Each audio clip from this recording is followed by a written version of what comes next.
우리 옆에 분들 인사를 좀 하겠습니다. 잘 오셨습니다. 인사하겠습니다. 예, 다시 한번 인사하겠습니다. 하나님께서 성도님을 사랑하십니다. 인사하겠습니다.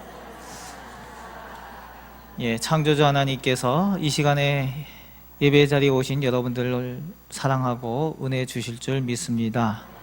예, 한번 따라서 하겠습니다. 말씀이 능력입니다. 예, 다시 한번 따라서 하겠습니다. 말씀이 신앙의 핵심입니다. 그렇습니다. 신앙의 핵심은 말씀입니다. 말씀 없이 어떤 다른 것을 가지고 신앙을 대체할 수 없기 때문에 그렇습니다. 찰스 존스란 분이 이런 말을 했습니다. 5년 후에 나를 알고 싶다면 두 가지를 확인하면 된다라고 이야기를 합니다. 그 두 가지가 무엇인가 하면은 지금 내가 누구를 만나고 누구와 교제하고 있는가, 그것이 첫 번째고요. 두 번째는 내가 지금 어떤 책을 읽고 있는가. 이 두 가지를 확인하면 5년 후에 나를 알 수 있다고 합니다. 내가 누구를 만나면서 그 사람에게 어떤 것들을 배우고 있고, 또 내가 어떤 책을 읽으면서 그 가운데서 무언가를 배우고 있는가에 따라서 5년 후에 나의 모습이 그렇게 달라지게 되어져 있다는 겁니다. 그만큼 배우고 있다면 내가 그만큼 성장할 수 있다는 것을 이야기를 하는 거죠. 여러분, 누구를 만나고 교제하고 계십니까? 또 어떤 책을, 여기 좀 부끄럽죠? 어떤 책을 읽고 계십니까? 그런데 이것이 신앙과 관계될 때에 이것은 또 신앙 성장과 성숙과 관련이 되어져 있습니다. 내가 하나님을 만나고 또 성경을 읽고 있느냐, 이것에 따라서 나의 신앙이 얼마나 성장이 되고 있느냐 결정이 된다는 겁니다. 또 내가 신앙의 사람들과 얼마나 교제하고 있느냐, 또 신앙에 관련된 그런 내가 공부를 얼마나 배우고 있느냐에 따라서 5년 후에 나의 신앙의 성장과 성숙을 확인하게 되어진다는 겁니다. 여러분, 열심히 배우시길 바랍니다. 그런데 전혀 배우지 않는 사람들이 있답니다. 자기는 더 이상 배우지 않아도 된다고 생각하는 사람이 있다는 거예요. 배움에 대해서 필요가 없다고 느끼는 사람, 그 사람에 대해서 뭐라고 표현하고 있는가 하면 야만족이라고 표현을 하고 있습니다. 야만족, 짐승과 같이 살아간다는 거예요. 배울 것이 없이 그저 살아간다는 겁니다. 본능에 따라서 살아간다는 거예요. 그러면서 신앙에 대한 부분을 이야기할 때에 영적 야만족이라는 말을 쓰고 있습니다. 영적인 야만족이다. 오래 신앙생활을 해도 배우지 않는 사람에 대해서 신앙의 인격이 더 성장하지도 않고 영적으로 성장하고 성숙하지 않기 때문에 영적인 야만족이라는 표현을 쓴다는 겁니다. 배우려 하지 않는다는 거예요. 이것은 성경 공부를 이야기하는 게 아닙니다. 신앙적으로 성장하기 위해서 내가 어떤 노력들을 하느냐, 무엇을 배우려고 하느냐의 기준을 이야기를 하고 있는 것입니다. 이런 사람들의 언어를 보면은 더 이상 발전하지 않는 것을 볼 수가 있습니다. 그의 삶을 볼 때에 이 영적으로 성장하지 않는 사람들은 무엇이 옳고 그른지 구분을 하지 못합니다.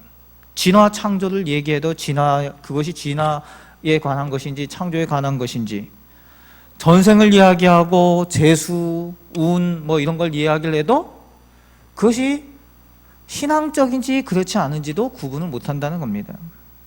신앙의 기초조차 제대로 배우지 않는 모습들을 확인하게 된다는 겁니다. 사랑하는 성도 여러분, 열심히 배우시고 신앙이 더욱 성장하시는, 영적으로 더욱 성숙하시는 우리 성도들이 되시길 바랍니다.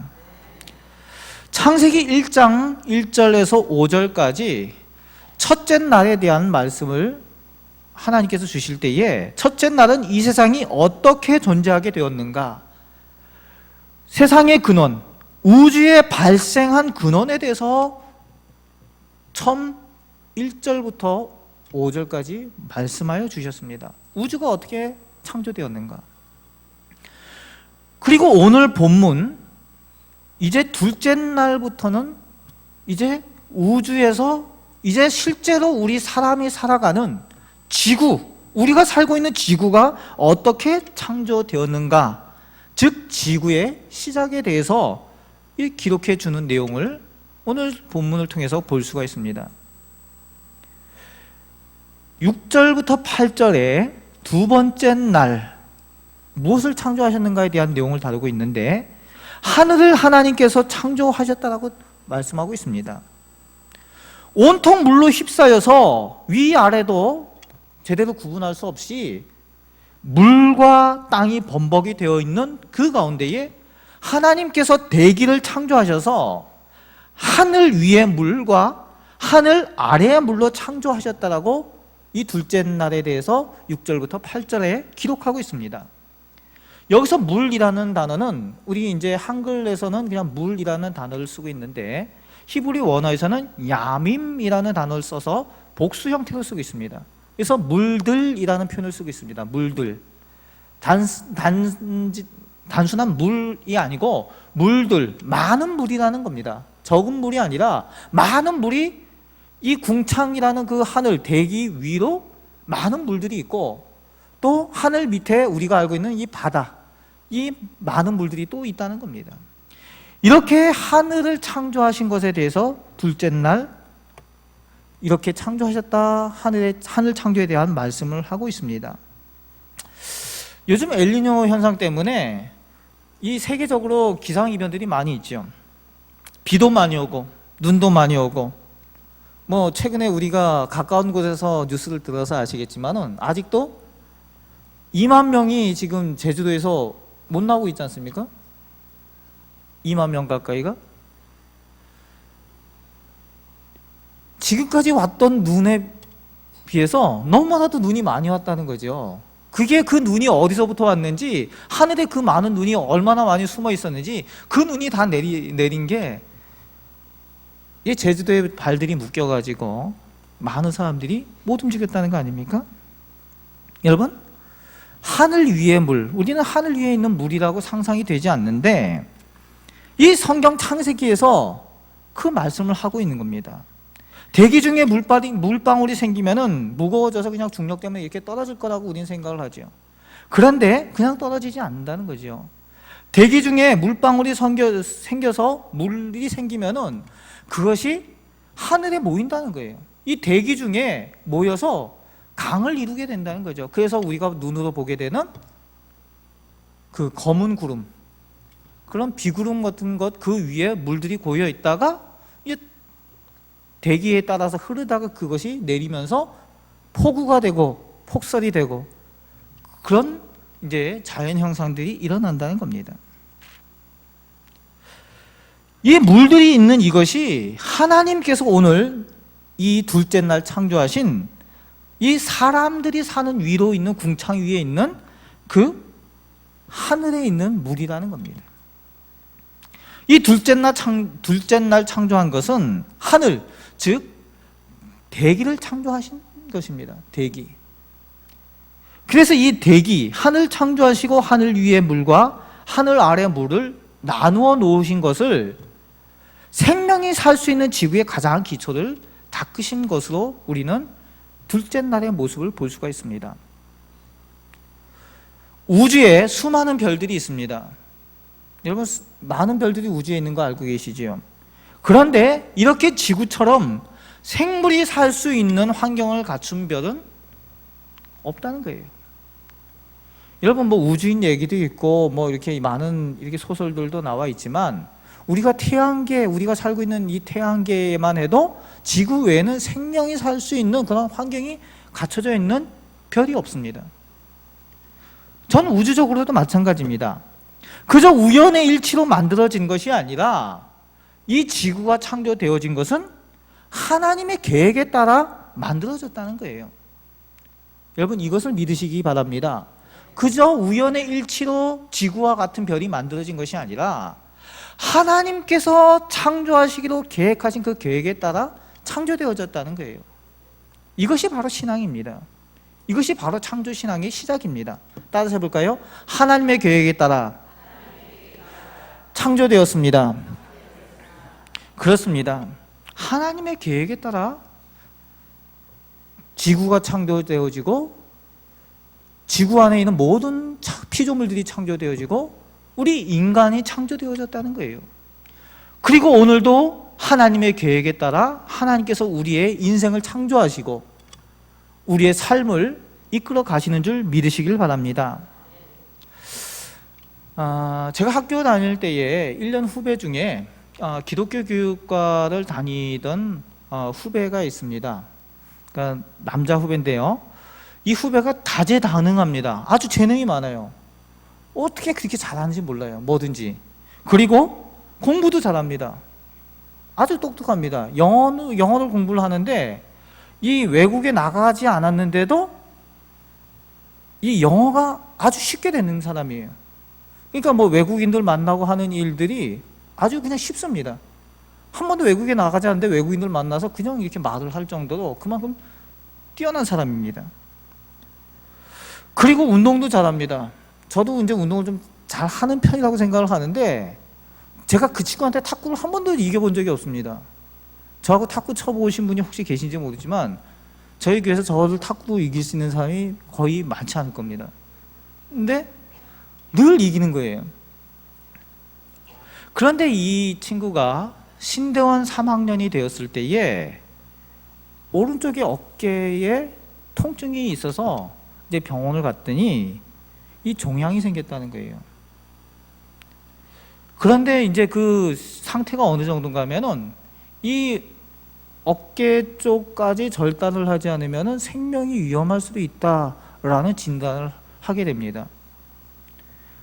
다재다능하고 모든 것을 다 잘하는 이 사람, 그리고 기독교 교육 전문가고 또 목회를 잘 할 수 있는 사람, 영주 출신인데 목사님 아들입니다. 그런데 신대원을 졸업을 하고 나면은 아주 큰 목회를 할 수 있을 그런 사람이에요. 그런데 한쪽 팔을 절단을 해야 된다는 거죠. 신대원 3학년만 졸업을 하고 낙심을 합니다. 결국은 절단할 수밖에 없었어요. 그러면서 늘 이렇게 방황합니다. 하나님께서 왜 저에게 이런 시련을 주십니까? 제가 하나님한테 도대체 뭘 잘못했길래? 그러던 어느 날 용산에 있는 한 교회 앞을 지나가는데 이 싸우는 소리가 들리는 거예요. 도대체 무슨 일인가? 용산 그 교회에서 이제 우리도 이제 사랑의 식탁을 하듯이 거기도 이제 그 식탁 나눔을 하는데 이제 어려운 분들이 와서 그 식사를 하는 거죠. 그 가운데 이제 장애를 가진 분이 한 분 오셨다가 이제 싸움이 난 거예요. 그러면서 이제 욕을 합니다. 내가 병신이라고 너희가 무시하느냐? 멀쩡한 너희가 나에 대해서 어떻게 알겠느냐? 그러면서 뭐 식판을 던지고 막 이렇게 싸움이 난 거죠. 그런데 그때 이 친구는 이 소리를 들을 때에 멀쩡한 너희가 나에 대해서 어떻게 알겠느냐, 이 소리를 들었을 때에 하나님의 음성을 들었다는 거예요. 그래, 내가 한 팔을 잃고 나니까 저 사람을 내가 이해할 수가 있구나. 그래서 그의 방황하던 삶이 끝나고 그의 사명의 삶이 시작이 됩니다. 그래서 지금 이제 목사로서 13년째 사역을 하고 있는데 이 장애우들과 함께 교회를 이루고 함께 그곳에서 목회를 하고 있습니다. 그러면서 그가 고백하는 거예요. 나는 몰랐는데 이것이 하나님께서 계획하신 계획대로 하나님께서 나를 이끄신 그것에 대해서 감사합니다 라는 고백을 합니다. 여러분, 이런 고백을 하실 수 있으시겠습니까? 하나님께서는 하나님의 계획에 따라 우리를 인도하여 가시는 줄 믿으시길 바랍니다. 그리고 하나님의 계획은 질서와 순서가 있습니다. 무엇인가 서두른다고 하나님의 계획이 막 되어지는 것이 아닙니다. 하나님께서 창조하시는 순서가 있지요.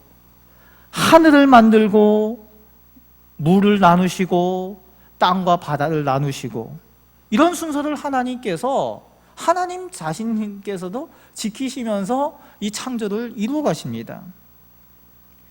여러분, 하나님의 사람들도 이런 질서를 이 하나님의 계획 가운데 있는 이런 질서와 순서를 지켜가야만 합니다.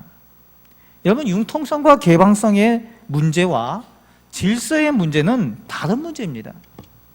가끔은 이제 교회에서 그 융통성, 개방성에 대해서 이야기를 하면서 그 권위나 질서에 대해서 무시하는 것을 마치 개방성이고 자유고 개방성이라고 이렇게 착각을 하시는 분들이 있습니다. 그러나 하나님의 사람들은 신앙생활 하는 데 있어서 영적인 질서와 순서를 지키는 것, 그것도 매우 중요한 줄 믿으시길 바랍니다. 그래서 지킬 줄 알아야만 합니다. 어떤 것들이 있습니까? 늘 교회 사역을 할 때에, 우리가 하나님의 일을 한다고 할 때에 우선순위를 두어야 될 일들이 있죠. 뭘 먼저 해야 될까요? 뭐 수없이 많이 들었죠. 하나님의 일을 할 때에 무엇을 먼저 해야 된다. 담임 목사님 통해서도 많이 들었을 겁니다. 기도 먼저 해야 된다는 거죠. 예배를 먼저 드려야 된다는 거죠. 그리고 하나님의 말씀에 따라서 해야 되기 때문에 말씀을 먼저 듣고 해야 된다는 거죠. 이것이 바로 순서인 거예요. 질서인 거예요. 그런데 늘 이런 우선순위를 말해도 내가 원하는 일 때문에, 내가 가지고 있는 계획 때문에 그걸 자꾸 앞서가려고 한다는 거예요. 그것을 제대로 안 지키니까 어려움이 있는 거죠. 예전에 있던 교회에서 이제 교육부 전체를 이렇게 담당을 했을 때에 이제 각 부서마다 가서 이제 기도를 해줍니다. 지금도 이제 우리 부서들마다 기도를 해주고 있는데, 이제 부서들마다 가서 이제 교사들 기도를 해주면은 이 달라요. 분위기가 다릅니다. 어떤 부서는 가면은요, 딴 거 다 제껴놓고 기도합시다 그러면 다 제껴놓고 하던 거 다 제껴놓고 기도하는 거예요. 기도하고 시작하겠다는 거죠. 그런데 어떤 부서를 가서 기도합시다 그러면은 기도하는 중에 뭐 부시럭부시럭 소리가 계속 나요. 이쪽에서 부시럭부시럭, 저기서 뭐 팅팅 소리가 나고. 기도하기 전에 뭘 하는지 알거든요.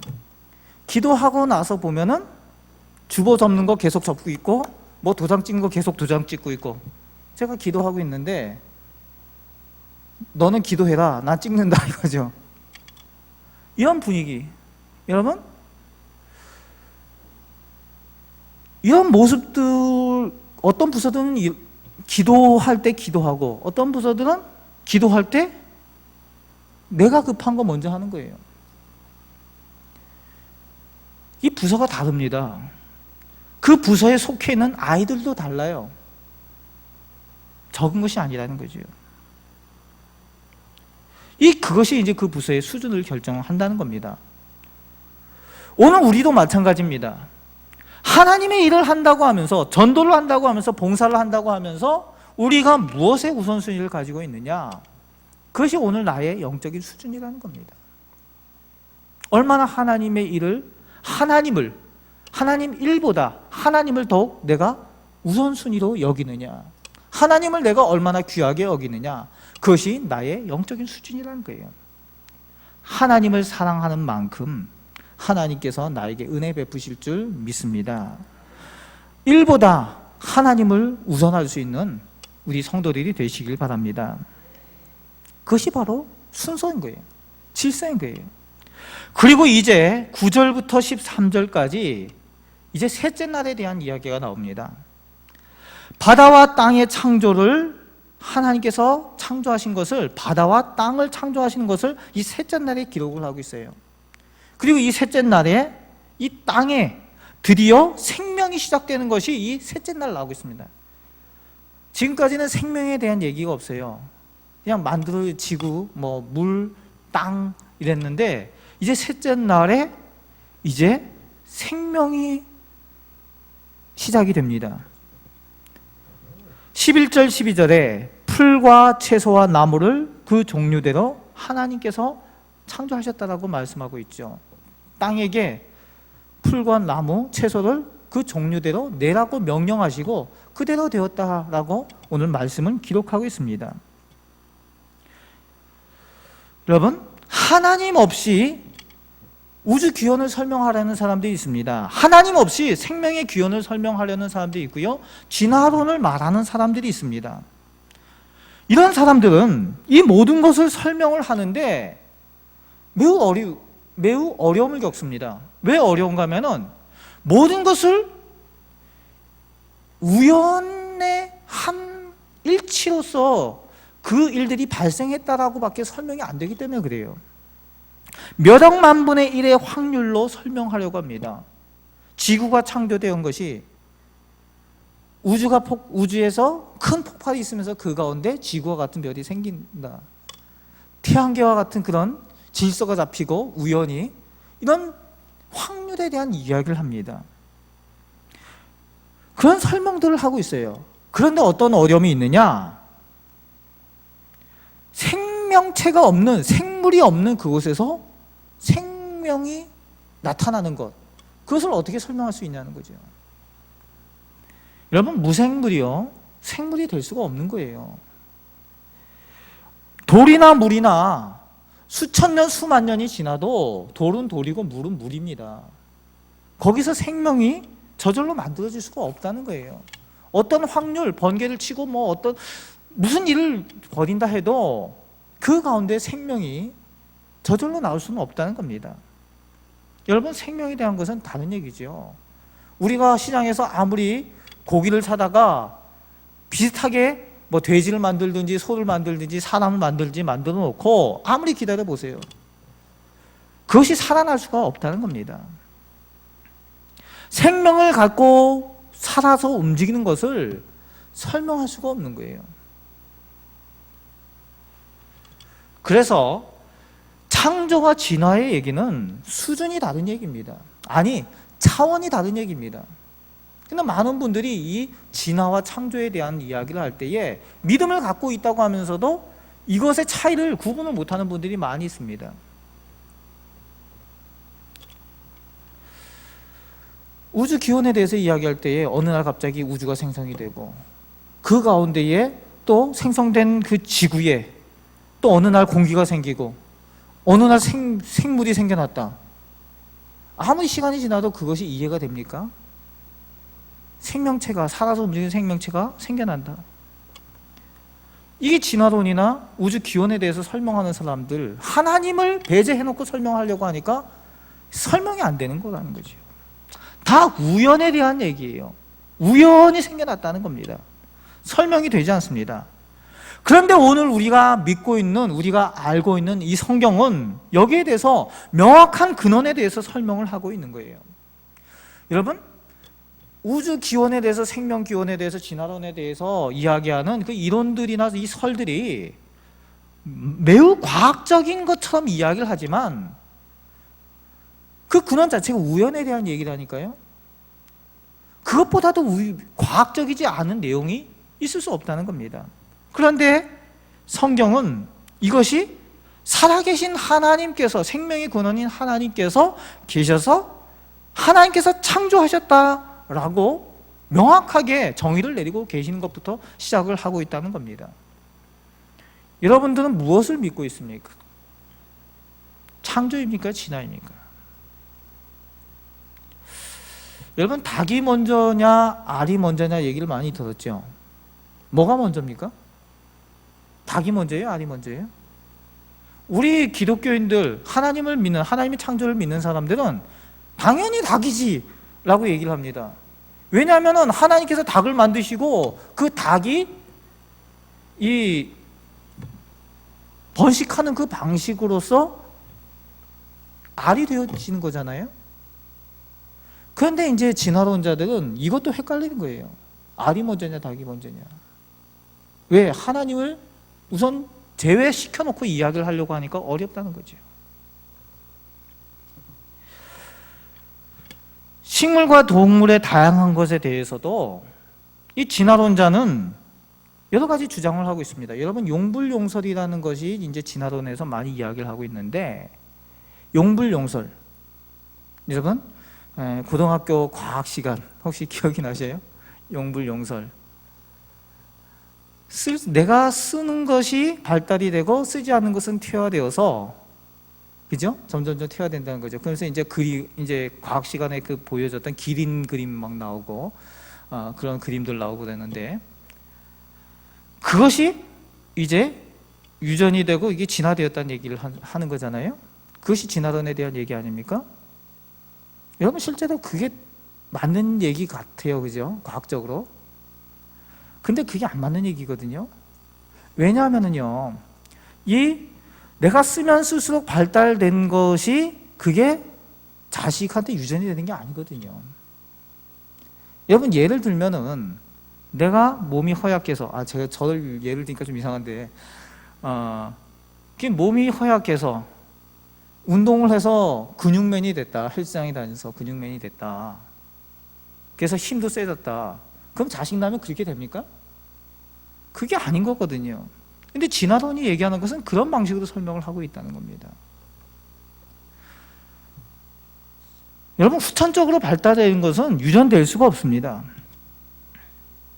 근데 이 진화론자들이 얘기하는 진화에 대한 얘기는 바로 그런 얘기를 하는 거거든요. 그리고 그 진화에 대해서 얘기를 하면서 다양한 종이 생겼다라고 얘기를 하지만 이 동물학자, 식물학자들이 연구를 하면서 다다르는 내용들은 뭔가 하면요, 아무리 시간이 지나도 종과 종 사이에는 넘을 수 없는 단계가 있다는 거예요. 벽이 있다는 겁니다. 하나님 믿지 않는 이 식물학자, 동물학자들도 그것에 대해서 동의를 하고 있어요.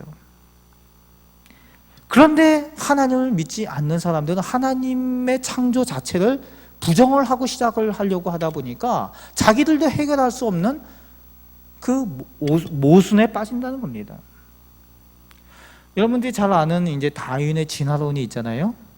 다윈의 진화론. 그것이 마치 매우 과학적인 것처럼 보여졌습니다.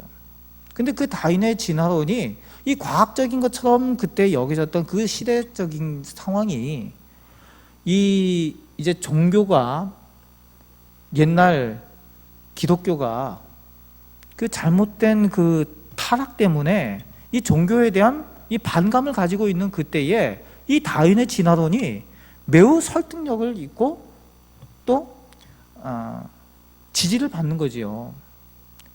우선 하나님을 부정하고 과학적인 것처럼 얘기를 하니까 거기에 대해서 관심을 가지는 거예요. 그런데 그 비슷한 시기에 어떤 내용이 있었는가 하면요, 멘델이라는 분이 나와서 유전 법칙에 대해서 설명을 합니다. 이 멘델이라는 분은 신부님이에요. 신부님인데 열성인자와 우성인자의 그 유전자 중에서 우성인자가 유전된다는 거예요.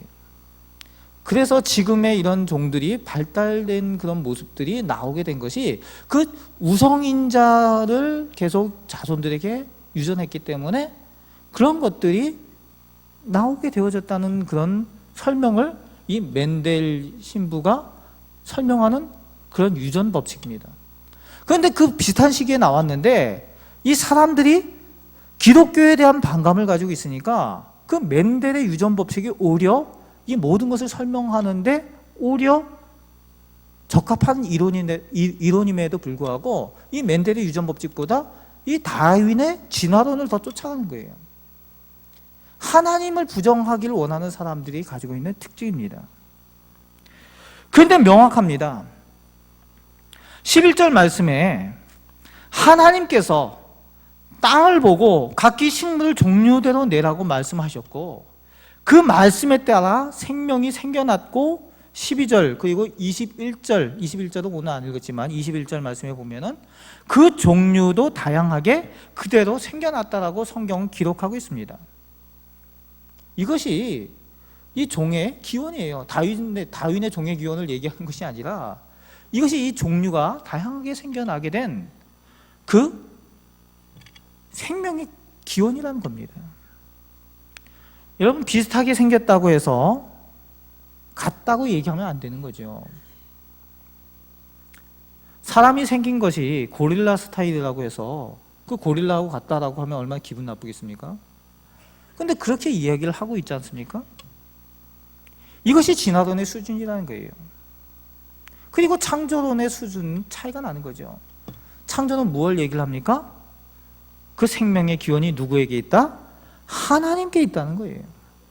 그리고 우리 사람을 창조한 것도 고릴라가 아니라 하나님께서 당신의 형상에 따라서, 하나님의 형상에 따라서 우리 사람을 귀하게 창조하셨다는 겁니다.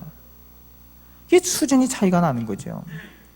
결국 하나님이 계시느냐 그렇지 않느냐의 차이입니다. 똑같은 것을 봐도, 똑같은 인생을 살아도 하나님을 바라보느냐 하나님 없이 사느냐의 차이가 생각도 다르게 만들고 그 삶의 가치도 다르게 만들어 간다는 겁니다. 어떤 삶을 사시겠습니까? 고릴라의 후손으로 사시겠습니까? 하나님의 자녀로 사시겠습니까? 옆에 인사하겠습니다. 하나님을 인정하는 인생을 사십시다. 인사하겠습니다. 여러분, 하나님을 인정하는 인생을 사시길 바랍니다. 이제 마지막으로 하나님의 창조에 대한 본문 말씀 중에 보니까 하나님께서 이르시되 하나님께서 말씀하시니 그대로 되니라 하는 내용이 계속 반복되어서 이어지고 있습니다. 같이 따라서 해볼까요? 그대로 되니라. 그대로 되니라. 하나님께서 이르시되 그대로 되니라. 이 말씀이요, 이 창조하는 내용 가운데 계속 반복이 되고 있어요. 하나님께서 이르시되 어떻게 되라 하니 그대로 되니라. 그리고요, 그 다음에 또 이어지는 내용이 반복되어서 내어지는 내용이 있습니다. 그대로 되니라 한 다음에 어떤 내용이 이어지는가 하면은, 따라서 해볼까요? 보시기에 좋았더라. 그렇습니다. 이 내용이 계속 반복되어지고 있어요. 하나님께서 창조하실 때에 말씀하신 대로 그대로 되니라. 그리고 그것을 보시기에 좋았더라 라고 기록을 하고 있습니다. 즉 하나님께서 뜻하시고 말씀하신 대로 그대로 되는 것을 하나님께서 보시고 기뻐하신다는 겁니다. 창조물을 보시고 기뻐하신다는 의미도 있지만, 하나님께서는 하나님의 말씀대로 그대로 되는 것을 기뻐하신다는 거예요. 따라서 하겠습니다. 말씀 그대로 될 때 하나님께서 기뻐하십니다. 그렇습니다. 하나님의 말씀대로 순종하는 것, 하나님의 말씀대로 그대로 이루어지는 것, 하나님께서 기뻐하신다는 거예요. 제가 학교 다닐 때 존경하는 선배 한 분이 시골에서 목회를 하고 계십니다. 그 목사님 한 분뿐만이 아니라 여러분들이 계시는데, 이 목사님하고는 이제 특별한 그런 인연들이 있어서 더 많이 기억을 하고 있습니다. 공부를 참 잘하셨어요. 학생회장도 하시고 또 전교에서 늘 수석, 차석 이렇게 하셨던 분입니다. 그런데 이분이 지금 목회를 시골에 가서 그냥 목회를 하세요. 시골에 가면은 어르신들밖에 없잖아요, 지금, 그죠? 예, 그분 이제 얘기를 하시더라고요. 거기 가니까 제일 막내가 65이시라고 그러더라고요. 65이 제일 막내래요, 그 교회에. 그리고 그 교회는 사람이 더 이상 느는 동네가 아닙니다, 그 동네는. 그러니까 우리가 이야기하는 교회 부흥이니 성장이니 이런 것이 전혀 해당이 안 되는 그런 지역입니다. 그곳에 가서 그 어르신들과 함께 예배드리고 말씀 같이 공부하고 그렇게 그곳에서 목회를 하고 계십니다. 왜 그렇게 했느냐? 우리가 생각할 때 거꾸로 아닙니까? 다 도시로, 큰 곳으로 목회 성공을 위해서라고 생각하는 그런 것들을 위해서 달려가는데, 이 목사님은 능력이 있어요. 잘합니다. 그런데 그 시골 교회, 그 작은 교회 가서 그 어르신들과 함께 예배하는 것, 그것을 평생 하겠다라고 그렇게 만족해 하시는 거예요. 왜 그렇게 하시느냐? 이유를 물어봤어요. 왜 그렇게 하셔요? 라고 물으니까 이 선배 목사님이 뭐라고 얘기하는가 하면은, 하나님께서 내게 말씀하셨다. 다른 이유가 없더라고요. 하나님께서 내게 말씀하셨다는 거예요. 그래서 나는 그 말씀대로 순종한다는 겁니다. 여러분, 이게 성공 아닙니까? 여러분, 저는 이제 우리 교단에서 많은 목사님들도 있지만 목회 성공 이런 얘기들 하실 때에 저는 그 목사님이 늘 떠오릅니다. 뭐가 정말 목회 성공이겠는가? 말씀에 순종하는 것. 그것을 하나님께서 보기 기뻐하실 거라는 겁니다. 그렇습니다. 하나님께서 기뻐하시고 영광 받으시는 조건, 말씀하신 대로 그대로 될 때에, 그럴 때에 하나님께서 영광 받으시고 기뻐하신다는 겁니다. 그런데요, 오늘 말씀 이제 이후에 이제 참 계속 첫째 날, 둘째 날, 셋째 날, 넷째 날, 다섯째 날, 그리고 여섯째 날 창조하시지 않습니까? 여섯째 날 누가 창조가 됩니까? 예, 사람이 창조되잖아요. 그것도 그냥 되라가 아니라 하나님께서 하나님의 형상대로 직접 흙을 빚어서 만드셨다고 기록이 되어져 있어요. 그만큼 하나님께서 애지중지 만들어 놓고 복을 주시고 그렇게 해서 만들어 놨는데, 다른 피조물들은 다 말씀하시니 그대로 되니라 이렇게 됐는데, 이 여섯째 날에 창조한 이 사람, 막상 만들어 놓을 때는 심히 보기 좋았더라까지 하나님께서 말씀하셨는데, 이 사람 때문에 하나님께서 속을 썩는다는 거죠. 왜 속을 썩습니까? 말씀대로 안 하니까. 그냥 말씀대로 그대로 되게 로봇으로 만들지 않고 하나님처럼 자유의지도 주시고 해놨더니 이 사람이 속을 썩이는 거죠. 그것이 이제 2장 3장 얘기 아닙니까? 창세기 2장 3장에. 그리고 이제 성경 전체에서 다루고 있는 내용이 무엇인가 하면 이 말씀에 순종하느냐 불순종하느냐에 대한 얘기가 계속 대비돼서 나오는 거 아닙니까? 그러면서 하나님께서 영광 받으시고 기뻐하시는 그 일은 순종하는 것, 청종하는 것에 대한 이야기를 하는 거지요. 사무엘이 그런 얘기를 합니다. 하나님께서 무엇을 기뻐하시겠습니까? 그 말씀을 청종하는 것을 기뻐하지 않겠느냐라고 그 사울 왕에게 말하는 그 내용을 기억하게 되는 거죠. 사랑하는 성도 여러분, 하나님이 내 삶에 계십니까? 다른 말로 하나님의 말씀이 내 삶에 있습니까? 이 하나님의 말씀이 그대로 내 삶에 이루어질 때에, 그럴 때에 하나님께서 영광 받으시고 하나님께서 나를 기뻐하신다는 거예요. 여러분, 다른 것으로 하나님께서 기뻐하실 것 같습니까? 많은 것을 드린다고 하나님께서 기뻐하시는 것이 아니라 하나님의 말씀대로 살아가는 하나님의 자녀가 될 때에 하나님께서 우리를 기뻐하여 주시는 줄 믿습니다. 이제 마지막으로 한 얘기만 하나 하고 마치겠습니다. 예전에 상도동에 있을 때에 2007년도인 것 같죠? 2007년도 상도동에서 교구를 맡았을 때에 딸이 미국에 가 있는 한 권사님이 계셨습니다. 미국에 유학을 가 있는데, 미국에 가 있는 이 딸이 이 권사님한테 이제 전화를 해서 멸치가 먹고 싶다는 거예요. 좋은 멸치를 먹고 싶다는 거예요. 그래서 멸치를 좀 보내달라고.